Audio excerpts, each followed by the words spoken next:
I bet you recognise this guy's face. Pharaoh Tutankhamun. Except psych, that's not his face. That is a mask made of solid gold. His real face would have been made of human. If you don't want to see his real face, look away now. Mummy face. I am taking this seriously.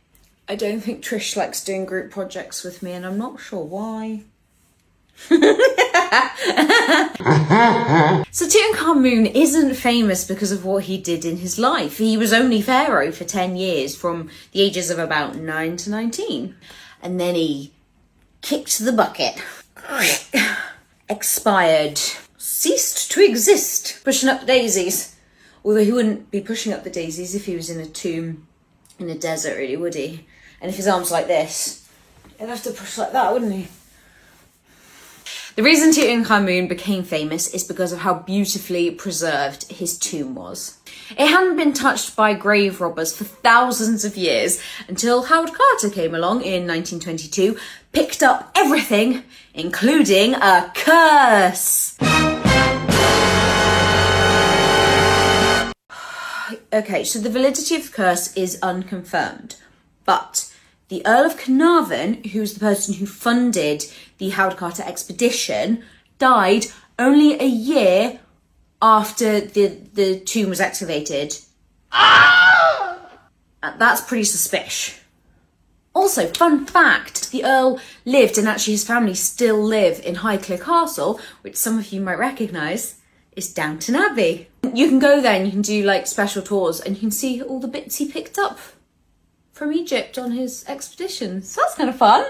But don't touch it, because curses! And if you think the idea of curses is silly, Sir Arthur Conan Doyle, who wrote Sherlock Holmes, believed that the curse was real.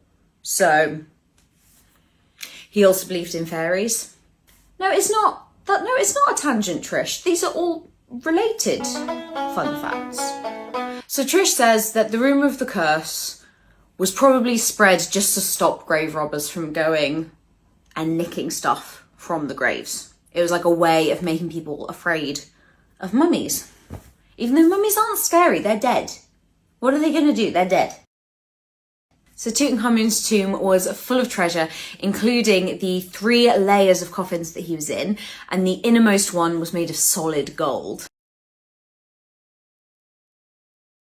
And of course, the iconic mask. And all the other rooms and antechambers were also just crammed full of things like furniture and chariots and weapons and clothes and jewellery and all sorts of wonderful things. So despite his short reign and reasonably undocumented life, he's probably more famous than all of his predecessors and successors.